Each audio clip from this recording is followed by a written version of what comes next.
네, 오늘 하나님께서 우리에게 주신 말씀 같이 좀 보겠습니다. 마가복음 12장 10절로 11절의 말씀이고요. 여러분들의 주보나 아니면 앞에 있는 화면을 보시고 같이 함께 한 목소리로 읽도록 하겠습니다. 같이 함께 읽겠습니다. 시작. 너희가 성경에 건축자들이 버린 돌이 모퉁이의 머릿돌이 되었나니 이것은 주로 말미암아 된 것이요 우리 눈에 놀랍도다 함을 읽어보지도 못하였느냐 하시니라. 아멘. 아멘. 지난 시간에 우리는 이제 마가복음 11장 말씀을 통해서요 참된 성전과 참된 열매에 대한 이야기를 나누었습니다. 잎만 무성하고 열매가 없었던 무화과 나무와 같았던 겉모습만 화려했던 강도의 소굴이 되어버린 이스라엘 성전을 예수님이 굉장히 슬프지만 엄중하게 꾸짖으셨던 그 모습을 우리는 함께 보았고요. 그리고 눈에 보여지는 성전이나 아니면 종교적인 제도가 흔들릴 때 우리가 가져야 하는 것 바로 나로부터 시작되는 믿음이 아니라 하나님의 믿음을 가져야 된다는 말씀을 나누었고, 그리고 진정한 열매는 참된 기도와 형제를 향한 용서의 열매다라는 말씀을 지난 시간에 함께 나누었습니다. 오늘 말씀의 제목은요 소유자 청지기라고 하는 제목으로 마가복음 12장 앞부분의 말씀을 좀 나누겠습니다. 제가 이게 뭐 법이나 이런 거를 잘 알지는 못해요. 그런데 설교를 준비를 하면서 알게 된 게 있습니다. 어려운 말인데요. 점유권 취득 시효라고 하는 말입니다. 이게 혹시 뭔지 아시는 분이 없으리라고 생각을 하고, 네, 제가 아는 척하고 알려드릴게요. 우리나라의 민법 245조에 이게 있답니다. 제가 찾아봤는데 진짜 있더라고요. 그러니까 간단히 얘기하면 그런 거예요.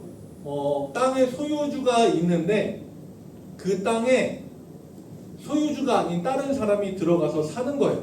근데 이 사람이 사는 동안 소유주가 한 번도 찾아와서 이 땅이 내 땅이다, 이 건물이 내 거다라고 주장하지 않고 20년이 지나면 원래 주인이 나타나더라도 법적으로 거기에 살던 사람의 소유권을 인정해주는 법입니다. 여러분들 고향에 물려받은 땅이나 10년에 한 번씩은 가보셔서 살고 있는 사람이 있나 없나 살펴보셔야 됩니다.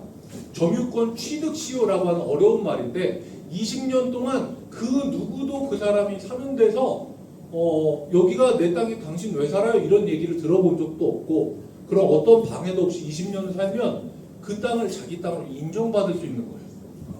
네. 실제로 그래서 여기 옆에 있던 이 뉴스도 그렇고, 그리고 제가 찾아본 또 다른 뉴스에도 같은 내용들이 나와 있어요. 잠시 땅을 관리해 달라고 해서 맡겨놓고 외국에서 이제 사업을 하면서 살다가 들어와서 이제 그 관리되었었던 땅을 자기가 이제 처분을 해서 자손들에게 물려주려고 했는데 소유권 자체가 자기한테 없는 거예요. 그렇게 돼버린 경우인 거죠. 땅 주인의 입장에서 생각하면 굉장히 기가 막히고 억울한 일일 거잖아요. 잠깐 맡겨둔 거라고 자기는 생각했는데 어느 순간 그 사람이 자기가 맡겨두었던 그 시간 동안 자기가 거기에 살았다는 걸 증명해서 자기의 소유로 삼아버린 거죠. 마가복음 12장에도 같은 얘기가 나오거든요. 그래서 하나님이 맡겨주신 포도원을 자기의 소유로 삼은 농부들에 대한 이야기, 그리고 세금 관련된 논쟁에 대한 이야기가 나옵니다. 먼저 1절을 좀 같이 볼게요. 1절을 보면 한 사람이 포도원을 만들어 산 울타리로 두르고 집자는 구유자리를 파고 망대를 지어서 농부들에게 세로 주고 타국에 갔더니, 제가 이야기한 상황하고 똑같죠. 포도원을 수확할 수 있는 완벽한 조건을 만들어 놓고 농부들에게 세로 주고 다른 나라로 잠깐 가 있었어요. 이 상황입니다. 자, 그런데 이 이야기를 듣는 사람들이 누구냐? 우리가 11장 27절에 보면은요, 예수님에게 와서 시험 삼아서 물어보던 사람들이 있었어요. 그 사람들이 누구냐면 대제사장, 서기관, 장로들, 성경에 대해서 굉장히 잘 알고 있는 사람들을 향해서 예수님이 이 이야기를 하시는 거고, 예수님이 포도원 이야기를 시작하실 때부터 이 이야기를 듣는 사람들의 머릿속에 뭐가 딱 떠오르냐면 성경에 대해서 너무 잘 알고 있는 사람들이라 이사야서 5장의 말씀이 딱 생각이 나요. 이사야서 5장에 뭐라고 되어 있냐면 만군의 여호와의 포도원은 이스라엘 족속이요 그가 기뻐하시는 나무는 유다 사람이요.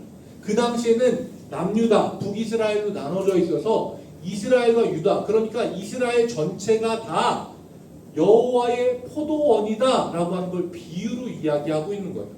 이 사람들에게 포도원에 대한 비유를 딱 들면 이 사람들은 머릿속에 자동으로 뭐가 생각이 나냐면 아 포도원은 이스라엘 백성들 그러면 거기 있는 농부들은 누구? 대제사장, 서기관, 장로들, 종교 지도자들이 농부다라고 하는 게 이 사람들 머릿속에 자연스럽게 떠오르게 되어 있는 사람들에게 이야기하시는 거예요. 그래서 이 이야기를 딱 듣는 순간부터 사람들은 뭐가 생각이 나냐면 이 이야기를 듣는 대제사장, 서기관, 바리새인, 장로들 우리를 향한 얘기구나 라고 이해하고 듣습니다. 자 그런데요 여기에서 주인이 농부들에게 새로 주고 나서 시간이 어느 정도 지난 다음에 이제 포도원에서 뭐 소출이 나고 열매도 따고 포도주도 만들어서 팔고 포도즙도 팔고 뭐 요새 뭐 포도 초콜릿 뭐 막 온갖 거 뭐 다 만들어서 팔고 아니에요. 그런 거에 대한 세를 좀 받기 위해서 자기 종을 보냅니다. 3차례에 걸쳐서 종을 보냈는데 첫 번째 종이 갔는데 아무것도 안 주고 그냥 내쫓아 버렸어요. 빈손으로. 줄 거 없어 나가 하고 내쫓아 버렸어요. 두 번째 다시 종을 보냈는데 머리를 때려서 상하게 하고 이거는 죽일 의도가 있었다는 거예요. 한 번만 더 찾아오면 죽어라고 하는 경고의 표시로 머리를 때려서 머리를 깨지게 해서 보냈어요. 그리고 나서 3번째 종을 보냈는데 진짜로 이 농부들이 사람을 죽여서 포도원 바깥으로 보냅니다. 이 사람들은 어느 순간 농부가 아니라 폭도로 변했어요. 우리가 상식적으로 생각을 해보면요. 건물을 가지고 물론 저 건물 없어요. 근데 건물을 가지고 있고 세를 줬어요. 누군가에게. 그리고 약속한 시간에 대해서 세를 받기 위해서 사람을 보내고 관리인을 보냈는데 그 관리인에게 돈도 안 주고 쫓아내고 두 번째로 갔었던 사람은 진짜로 몽둥이로 쥐업해서 쫓아내고 3번째로 사람을 또 보냈는데 이번엔 진짜 살인사건이 난 거예요. 그러면 우리가 이걸 상식적으로 생각을 하면 그때부터는 이거는 경찰로 넘어가야죠. 경찰에 신고하고 여기요 이상한 놈들이 제 건물을 점유하고 돈도 안 주고 사람을 죽이고 있어요 라고 신고를 해서 경찰 특공대 부를 수 있는 모든 사람들을 불러다가 무력으로 거기를 싹 진압을 해서 쫓아내고 그리고 나서 거기를 정리를 하는 게 맞습니다. 아주 상식적인 일이에요. 그런데 이 주인은요 자기 종이 죽었는데 그 다음에 하는 행동이 너무너무 비상식적인 행동을 해요. 넘어가 볼게요. 폭력을 휘두르는 이 농부들에게 자기 아들을 보냅니다. 이게 우리의 문화 안에서는 이해가 절대 안 돼요. 자기 어린 아들을 무장시킨 것도 아니고 걔가 아이언맨이나 로보캅도 아닌데 걔를 그냥 생짜로 그 농부들에게 보내는 거예요. 근데 이거는요 그 이스라엘의 명예와 수치의 문화가 있어요. 그 안에서 이해를 해야 됩니다. 어린 아이들을 상대로 파렴치한 범죄를 저지른 뉴스를 보면 우리는 뭐라고 생각을 하냐면 와 저런 사람도 아닌 것들 인간의 탈을 쓰고 어떻게 저렇게 끔찍한 행동을 할 수가 있어 라고 이야기하잖아요. 그 차원으로 이해하시면 돼요. 어린 아들을 무장도 없이 여기 보냈다는 건 이렇게 어린 아이인데 당신들이 이 아이를 상대로 폭력을 휘둘러 그럼 당신들은 인간이기를 스스로 포기한 거야 라는 의미로 자기 어린 아들을 보내는 거예요. 사실 저는 이해가 안 돼요. 안 보낼 것 같아요. 저는 그냥 탱크를 보내든 미사일을 쏘든 특공대를 보내든 할 것 같은데 이 주인은 자기 아들을 보내서 이 농부들로 하여금 끝까지 인간으로서의 포기하지 않고 말 그대로 그 사람들의 양심을 좀 일깨워서 자기네가 얼마나 큰 잘못을 했는지 스스로 좀 깨달으라고 어린 아들을 보낸 겁니다. 결론은요, 주인이 너무 순수했어요. 농부들을 너무 믿었어요. 농부들이 이야기합니다. 이는 상속자니 자 죽이자. 그러면 그 유산이 우리 것이 되리라 하고, 제가 처음에 이야기했잖아요. 점유권 취득시효. 이스라엘에도요 비슷한 법이 있었어요. 유대 랍비들의 법전인 미시나라고 하는 법전에 보면은요 이런 내용이 있습니다. 주인이 타국에 가서 오랫동안 돌아오지 않고 사망한 경우 그 땅은 헤프케르, 즉 주인이 없는 땅이 되어 가장 먼저 그 땅을 점유하고 차지한 사람이 소유하게 된다라는 내용이 있습니다. 그러니까 이 농부들은 생각을 한 게, 이 주인이 타국에 나가서 나이가 들어서 죽었거나 못 오는 상황이구나. 그러니까 아들이 왔지. 자, 그러면 얘가 이 땅의 유일한 소유주니까 얘만 죽여 없으면 여긴 주인 없는 땅, 헤프케르가 되니까 우리가 이 땅을 차지하자라고 하고 이 아들을 농부들은 죽여서 포도밭 바깥으로 던져버립니다. 굉장히 끔찍한 내용이죠. 자, 근데 우리가 지난 시간에 마지막에 무슨 이야기를 했는지 여러분들 잠깐 생각을 해보시면, 예수님이 성전을 정화하는 사건을 하셨습니다. 그러면서 너희가 이곳을 강도의 소굴로 만들었다. 제사장, 서기관, 장로, 너희들이 하나님의 이름을 팔아서 장사를 하고, 그리고 이곳은 만민이 기도하는 집인데 그곳을 빼앗은, 너희가 주인인 척하는 사람들이 되었다는 이야기를 하셨어요. 그리고 나서 붙어서 나오는 얘기가 뭐냐? 포도원의 비유예요. 그리고 포도원은 뭐예요? 이스라엘 백성들. 농부들은 종교 지도자들. 이 이야기를 들은 이 종교 지도자들은요 굉장히 화가 납니다.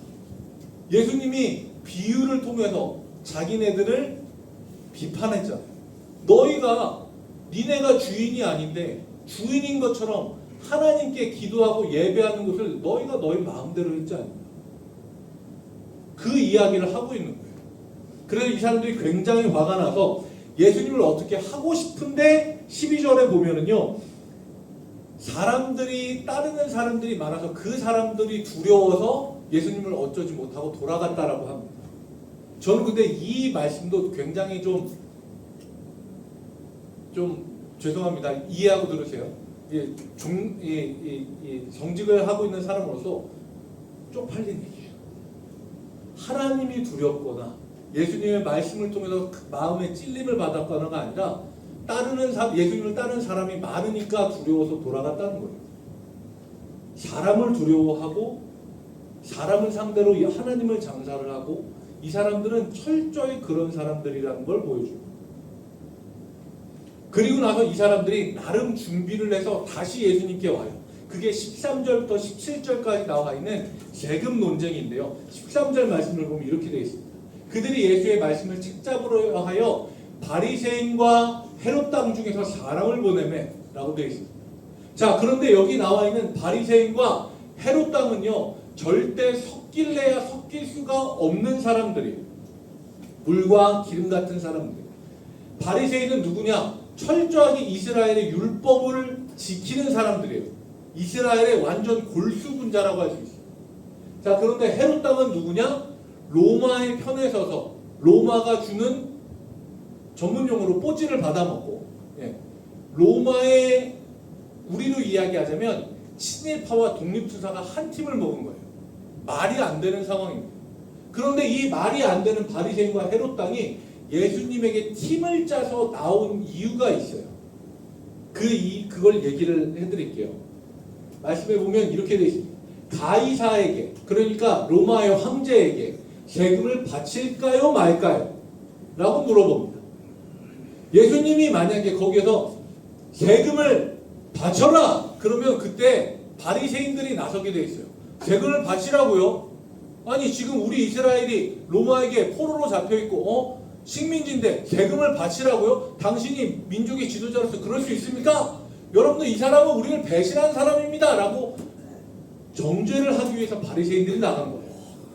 그런데 예수님이 세금을 바치지 마라 라고 하면 그때 헤롯 땅 사람들이 나섭니다. 나서서 세금을 바치지 말라고? 로마 황자에게 바치는 세금을 바치면 안 된다고? 당신 내가 고발할 거야. 가만 안 둘 거야. 이 역할을 하기 위해서 헤롯 땅 사람들이 온 거예요. 그래서 정반대인 바리새인과 헤롯 땅인 사람들이 왔습니다. 그래서 예수님에게 질문을 던지는 거예요. 로마 황제에게 세금을 바치는 게 옳습니까? 틀립니까? 그런데 예수님이 여기에서 이렇게 이야기하십니다. 15절이에요. 어찌하여 나를 시험하느냐? 데나리온 하나를 가져다가 내게 보이라 하십니다. 이 데나리온을 보면요, 넘어가 주세요. 데나리온은요, 이게 실제 데나리온이거든요. 여기에 써 있는 글귀의 내용이 이거예요. 신의 아들 아우구스투스 티베리우스라고 써 있어요. 잘 안 보이실 거예요. 멀어서요. 노안이시고. 네, 여기가 네. 근데 이 글귀 자체가요, 이스라엘 사람들에겐 굉장히 신성모독인 거예요. 왜냐하면 신의 아들이라고 되어 있으니까. 하나님의 아들이라고 되어 있는 구절 자체가 십계명에 어긋나는 말이에요. 그래서 예수님이 이 사람들에게 너희가 세금으로 바치는 그 데나리온을 가져다가 나한테 줘가 아니라 나한테 보이라 라고 이야기합니다. 왜냐하면요, 이스라엘 사람들은 이걸 굉장히 불결한, 부정한 물건으로 여겼어요. 십계명에 어긋나는 글씨를 새겨놓은 물건이기 때문에 이건 부정한 물건, 손을 대지 말아야 될 것으로 여겼습니다. 그래서 로마에 실제로 세금을 바칠 때에도 자기네가 쓰는 쉐켈이라고 하는 돈을 가지고 와서 환전을 한 다음에 환전상이 돈을 주잖아요. 그러면 그걸 안 만지고 옆에 있는 세금 거두는 사람한테 이거 내 세금이니까 가지고 가시오 해요. 손을 안 대요. 부정한 물건이라서. 근데 예수님은 이 사람들에게 이야기하죠. 너희가 세금으로 바치는 데나리온을 나에게 보이라. 그런데 이 사람들이 주머니에서 꺼내겠죠. 바리새인과 헤롯 땅 중 누가 꺼내겠어요? 헤롯 땅이 꺼냅니다. 로마의 친일이라는 말이 자꾸 나옵니다. 로마의 친로마적인 사람들입니다. 이 사람들은 주머니에서 아무렇지 않게 데나리온을 꺼내요. 그 행동부터가 이미 바리새인이나 다른 사람들에게는 지탄을 받을 만한 내용이에요. 그러니까 이 사람들은 예수님에게 함정을 빠뜨리려고 했다가 자기네가 사람들 앞에서 곤란한 상황이 되어버렸어요. 예수님이 이야기하시자 이 사람들이 데나리온을 꺼내서 예수님에게 보여줍니다. 그리고 예수님이 이야기하시죠. 거기에 있는 형상이 누구의 것이냐? 그들이 대답하되 가이사의 것입니다. 예수님이 이야기하시되 가이사의 것은 가이사에게, 하나님의 것은 하나님에게 바쳐라 라고 이야기하십니다. 근데 이 말씀은요, 세금과 그러니까 세상의 영역과 신앙의 영역을 나눠서 헌금도 잘 바치고 세금도 잘 내야 된다라는 처세에 대한 이야기가 아니에요. 우리가 중요하게 보아야 되는 단어가 있습니다. 바로 여기에서 나오는 형상이라고 하는 거예요. 에이콘, 헬라어로 에이콘, 다른 헬라어로는 아이콘이라고 부르는 건데요. 이건 뭐냐면요, 창세기에 나와 있는 형상과 같은 말이에요. 창세기 1장 27절, 하나님이 자기 형상 곧 하나님의 형상대로 사람을 창조하시되 남자와 여자를 창조하시고, 우리는 이 단어를 통해서 예수님이 진짜 하려고 하시는 말씀이 뭔지를 깨달아야 됩니다. 동전에 황제의 형상이 새겨져 있으면 이 동전은 황제의 것이니까 황제에게 줘라. 자, 그런데 사람의 형상 속에는 누구의 형상이 새겨져 있느냐? 하나님의 형상이 새겨져 있다. 그러면 너희는 너희 자신을 누구에게 드려야 되느냐? 예수님은 그 이야기를 하시는 거예요. 세금에 대한 이야기가 아닙니다. 우리의 속에 누구의 모습이 담겨 있고 진짜 우리의 주인이 누구냐라는 질문을 던지고 계십니다. 그래서 예수님의 이 이야기는요, 앞에 나왔던 포도원 비유랑 다르지 않아요. 포도원 넘어가 볼게요. 포도원 비유도 이야기하고 있습니다. 진짜 주인이 누구냐? 그 땅에서 그냥 새를 받아먹고 찾아오는 사람들 죽여 없애는 농부들은 절대 주인이 될 수 없습니다. 진짜 주인은 하나님이십니다. 그리고 우리의 인생에도 우리의 삶에도 마찬가지예요. 가이사의 형상이 새겨진 것 가이사의 것이에요. 그러면 우리 안에 새겨져 있는 하나님의 모습이 있기 때문에 우리는 누구의 것이냐? 하나님의 것입니다. 예수님은 이 이야기를 하시려고 하는 거예요. 세상에서 너희가 세금을 얼마를 바치든 누구에게 바치든 그건 중요하지 않아요. 우리가 우리 자신, 하나님의 모습이 새겨져 있는 우리의 삶을 누구에게 어떻게 드리고 있느냐, 이게 중요한 겁니다. 제가 예전에 학교에 있을 때 선생님 한 분이 저에게 심각하게 와서 물어보더라고요. 목사님, 11조에 대한 질문이 있습니다. 네, 질문하세요. 11조는 새 전후로 할까요? 새 후로 할까요? 여러분들 뭐가 맞다고 생각하세요? 제가 그래서 그분에게 웃으면서 말씀해 드렸어요. 선생님, 하나님이라고 생각하세요. 신성 모독이라고 생각하지 마시고 본인이 하나님이라고 생각하세요. 자, 누군가가 11조를 하나님에게 바칩니다. 하나님이 앉아 계시다가 계산기를 딱 두들기신 다음에 야, 이거 새 전이잖아. 새 후로 갖고 와. 그러시겠어요? 그러니까 그분이 웃으시더라고요. 반대로 할까요? 야, 왜 새 후로 갖고 와서 새 전으로 갖고 와야지. 이러실까요? 웃으시더라고요. 하나님은 우리가 진짜 주인을 누구로 여기고 있는지 아시기 위해서, 우리의 마음이 어디에 가 있는지 알기 위해서 11조를 바치라고 하시는 거지. 우리가 가진 모든 것이 누구로부터 왔는지 우리 스스로 알고 있는지 그걸 알기 위해, 그걸 고백받기 위해서 11조를 바치라고 하시는 거지. 계산기 두들겨 야 187만 5천원 모자라 이렇게 얘기하시는 건 아니잖아요. 하나님이 돈이 모자라서 우리한테 거두시는 분 아니에요. 하나님은요, 우리의 마음을 원하신다고요. 하나님의 형상이 새겨진 우리의 전부를 원하신다고요. 그리고요, 예수님은 가장 중요한 이야기를 하십니다. 오늘 우리가 읽은 10절과 11절 말씀 같이 한 목소리로 넘어갈게요. 같이 한번 읽겠습니다. 시작. 너희가 성경에 건축자들이 버린 돌이 모퉁이의 머릿돌이 되었나니 이것은 주로 말미암아 된 것이요 우리 눈에 놀랍도다 함을 읽어보지도 못하였느냐 하시니라. 아멘. 이 말씀은요, 우리에게 이야기하고 있습니다.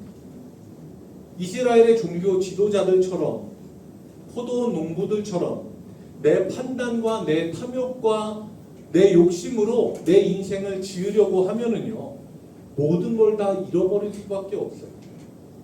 우리는 건축자가 아닙니다. 우리는 소유자가 아니고요, 그저 청지기에 불과합니다.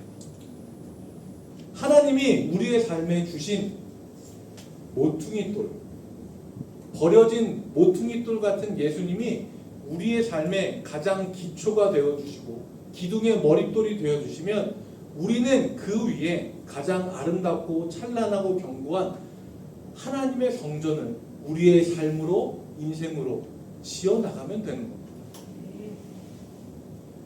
말씀을 정리하면서 한 가지 이야기를 해드릴게요. 유럽의 미술품을 수집하는 엄청난 부호가 있었습니다. 그에게는 사랑하는 아들 한 명이 있었는데요.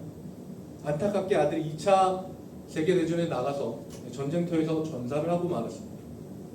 아버지는 아들을 잃은 슬픔에 빠져 살다가 결국 병이 들어서 세상을 떠나게 됩니다. 그리고 이 부자가 죽으니까 세계의 미술품 수집가들이 흥분하면서 그 사람이 소유했던 그 작품들이 경매에 나오는 날을 기다리고 있었어요. 피카소, 고흐, 한 점에 수백억씩짜리 하는 그런 명작들이 그 사람 집에 있는 걸 아는 사람들이 경매장이 열리기만 기다리고 있었어요. 경매장이 열렸고요. 경매사가 단상에 올라와서 첫 번째 그림의 가림막을 싹 걷었습니다. 그림을 보여주세요. 그런데 첫 번째 그림은요, 유명한 화가의 작품이 아니라 무명 화가가 그린 촌스럽고 평범한 청년의 초상화였습니다. 그림의 제목은 더 선, 아들이라는 뜻이고요. 그 부자 아버지, 부호 아버지의 아들, 죽은 아들의 얼굴을 그냥 화가에게 부탁해서 그려놓은 거예요. 경매사가 이야기합니다. 자, 이 그림을 사실 분 계십니까? 경매를 시작하겠습니다. 자, 여러분들 사세요. 지금처럼 아무도 손을 들지 않아요. 아무도 입찰을 하지 않습니다. 어떤 사람들이 이야기합니다. 아무나 저거 빨리 사서 치우고 다음 거 꺼내오라고.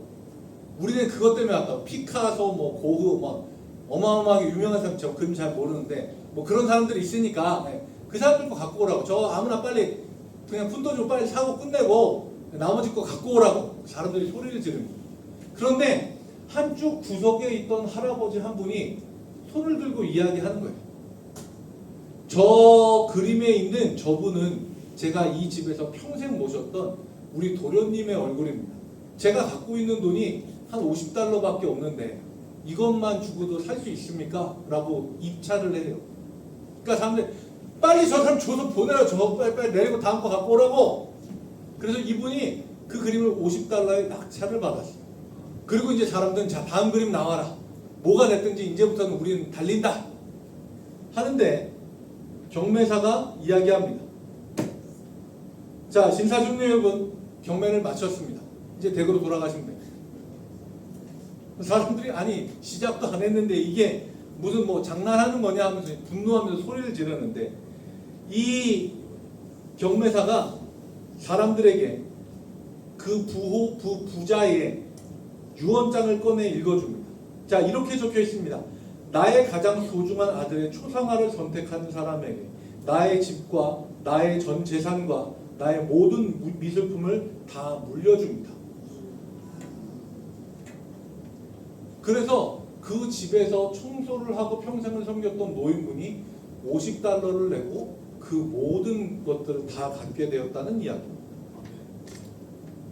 저는 이 이야기를 접하고 이 노인과 아들과의 어떤 스토리가 있을 거라고 생각을 했어요. 그냥 혼자서 생각이. 그러니까 평생 이 집에서 모셨던 도련님의 모습을 자기가 좀 마음속에라도 가까이서라도 좀 두고 보고 싶은 마음에 그 마음에 갖고 있었던 돈을 선뜻 내밀었고 그게 뜻하지 않게 자기에게 돌아왔을 거라는 저는 그런 생각을 하고 있습니다. 근데 기사의 댓글에 그런 게 있더라고요.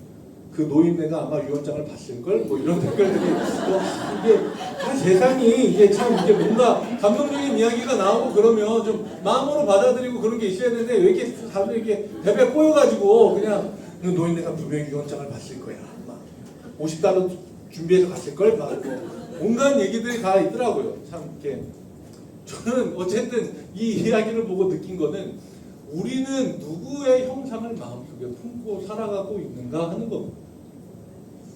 성경을 통해서 예수님이 이야기하시잖아요. 하나님의 형상이 새겨진 우리의 삶을 누구에게 드릴 것인가? 우리의 삶의 진짜 주인이 누구입니까?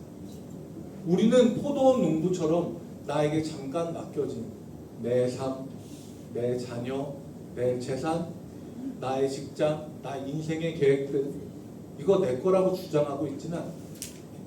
하나님의 말씀이 아프게 나를 찔러 들어오면 귀를 닫고 안 들으려고 하고 그냥 채널 돌려버리고 그렇게 살고 있지는 않습니다. 우리는 잊지 말아야 됩니다. 우리는 소유자가 아니라 청직입니다.